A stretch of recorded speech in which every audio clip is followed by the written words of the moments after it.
تو آپ نے والد کو والدہ کو کوئی سخت لفظ کہہ دیا، ابا جی آپ بھی تو تھوڑی احتیاط کیا کریں نا بولنے میں۔ تو اب آپ نے تو ایک لفظ کہا تھا اور دو لوگوں کی بحث میں آپ نے باپ کو خالی والدہ کو خالی سمجھانے کی کوشش کی تھی۔ مجھے لگتا ہے کہ وہ رات ان کے لیے لمبی ہو جائے گی، وہ گزرے گی نہیں۔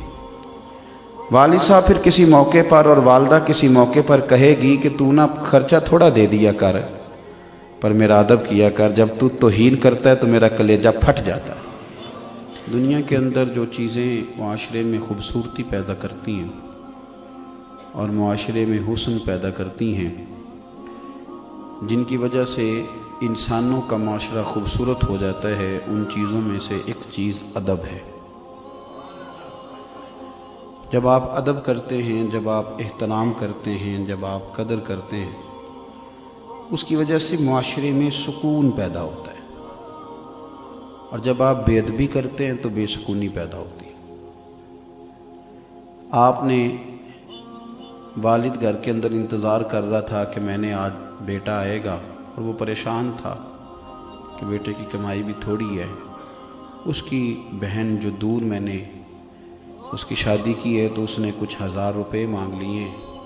بڑا پریشان تھا، کیسے کہوں گا، کس طرح سے بات کروں گا۔ لیکن بیٹا شام کو آیا اور والد نے بڑے جتن کے ساتھ لفظ تلاش کر کے کہا کہ بیٹا تھوڑے پیسوں کی ضرورت ہے تیری بہن کو بھیجنے۔ تو بیٹے نے فوراً کہا کہ ابا جی آپ جھجکتے کیوں ہیں، ہر شے آپ کی ہے، آپ حکم کریں نا، میں ہر چیز پیش کرنے کو تیار۔ میں بڑی ذمہ داری سے آپ کو کہتا ہوں کہ آپ کے یہ 2 جملے اس طرح کے ہوں گے کہ ہو سکتا ہے والد صاحب رو ہی پڑیں، اور ان کی زبان نہیں، ان کی روحیں بھی گواہی دیں کہ اللہ میرے پتر کو زیادہ دے،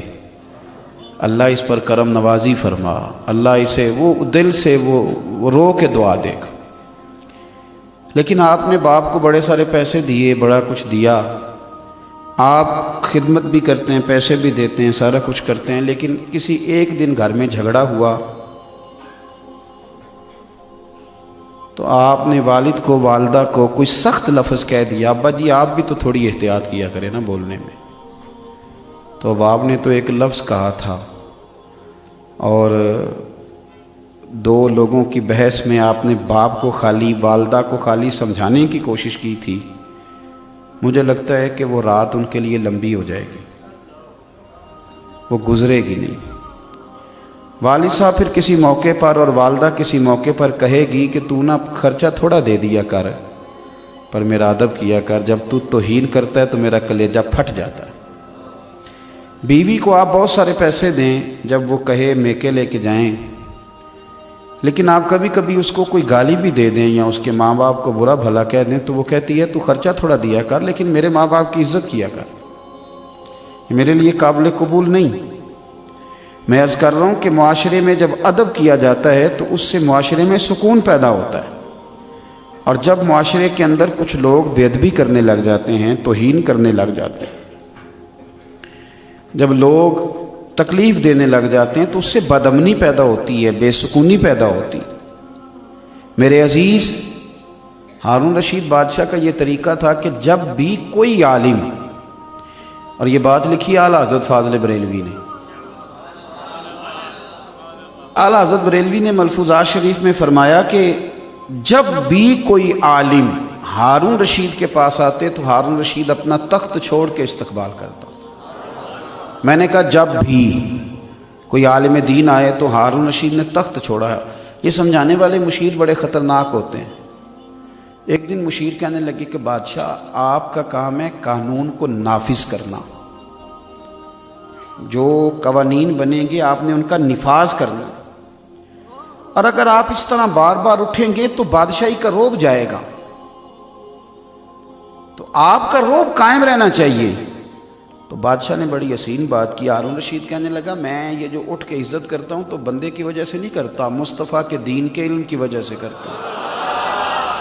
اور اگر رسول اللہ صلی اللہ علیہ وسلم کے دین کے عالم کی عزت کرنے کی وجہ سے سلطنت کا رعب جاتا ہے تو جانے دو، مجھے اس طرح کی سلطنت چاہیے بھی نہیں۔ ادب آپ کو مضبوط کرتا ہے، مضبوط کرتا ہے۔ اور ہم جس دین کے ماننے والے ہیں، یہ میرا پیغام عالم کفر سنیں، ہماری اس بات کو ٹھنڈے دماغ سے سنا جائے۔ اور ہمارے ملک کے اندر جو لبرل لوگ ہیں، کہانیاں بنانے والے ہیں، مذہب بیزار، وہ بھی میری بات پر توجہ کریں۔ ہم وہ لوگ ہیں کہ ہمیں ہمارے نبی پاک صلی اللہ علیہ وسلم نے کہا ہے کہ تم نے کافر کے جھوٹے خدا کو بھی برا نہیں کہنا، اس لیے کہ وہ جواب میں تمہارے سچے کو برا کہے گا۔ ہم دلیل دیں گے کہ یہ کر کچھ نہیں سکتے، یہ تم غلط لوگوں کو مان رہے ہو، لیکن کوئی توہین آمیز جملہ ہم کسی کے بارے میں نہیں کہیں گے، ہم نہیں کہتے۔ ہم اقلیتیں جتنی بھی ہیں، حضرت عمر فاروق رضی اللہ تعالیٰ عنہ کے زمانہ مبارکہ میں جو ذمی تھے، ان ذمیوں نے جو عبادت گاہیں بنائی تھیں تو ان عبادت گاہوں کو گرایا نہیں گیا۔ ٹھیک ہے، تم ذمی ہو، تمہارے حقوق ہیں، تم اس پر کام کرو۔ اور یہ جو غلط سوچ آپ پرموٹ کر رہے ہیں معاشرے کے اندر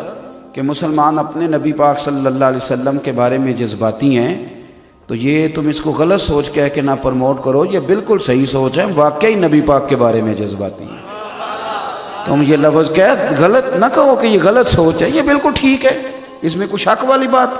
اور یہ سوچ اتنی پکی ہے کہ ایک تو ہے نا میری طرح کا داڑھی والا مولوی پیر، وہ تو چلو جذباتی ہے ہی، وہ جو کلین شیو لڑکا تمہیں نظر آتا ہے نا، جو کبھی مسجد نہیں گیا،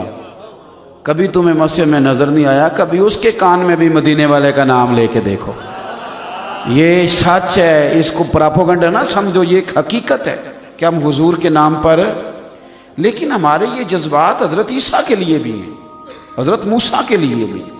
حضرت داؤد کے لیے بھی ہیں۔ ہم اللہ کے ہر نبی کی قدر کرتے ہیں، اور ہمارے مذہب کے اندر کسی بھی نبی کی توہین کفر ہے، کسی بھی پیغمبر کی توہین کفر ہے، کسی بھی اللہ کے نبی۔ تو میرے بھائی، ادب جو ہے نا، ادب، تعظیم، یہ وتیرہ ہے اسلام کا۔ ہمارے ہاں مسئلہ یہ بن گیا، ہمارے اینکروں کو اور ٹی وی پہ بیٹھے بعض لوگوں کو توہین کی اب اس لیے تکلیف زیادہ نہیں ہوتی کہ وہ روز توہینیں کرتے بھی ہیں اور کراتے بھی ہیں۔ میں ذاتی طور پر کوئی ٹاک شو دیکھ لوں تو میں پریشان ہو جاتا ہوں کہ جب قوم کا یہ مزاج بن جائے کہ 4 مختلف جماعتوں کے لوگ صرف اس لیے ٹاک شو کے اوپر بلائے جائیں کہ وہ ایک دوسرے کی توہین کریں گے، الزامات لگائیں گے، انسلٹ کریں گے، روز نئی سے نئی کہانی۔ کس کی عزت محفوظ رہنے دی ہے میڈیا نے؟ اللہ ماشاءاللہ، سارے میڈیا پرسن لوگوں کی میں بات نہیں کرتا، اچھے اچھے لوگ بھی ہیں، لیکن کیا ہم سمجھتے ہیں کہ اپنی طرف سے کوئی مسالہ لگا کے جتنا کسی چیز کو تیز کر کے پیش کریں گے؟ کس کی توہین کر رہے ہو؟ اپنے پاکستانیوں کی، اس وطن کے رہنے والوں کی۔ تو چونکہ ان لوگوں نے اب یہ سمجھ لیا ہے کہ یہ کوئی اتنی بڑی بات نہیں، کو کر بھی دے، کیونکہ بیچارے شیشے کے کمرے میں بیٹھ کر یہ باتیں کرتے ہیں، انہیں نہیں پتا کہ عام آدمی عام ہوتا ہے، اور تم جن کی بات کر رہے ہو نا، اور جن کے بارے میں فرانس نے معاذ اللہ جسارت کی ہے، وہ بیٹھے تو مدینے کی چٹائی پہ ہوتے ہیں، لیکن ان کے نام کی اذانیں عرش الہی کے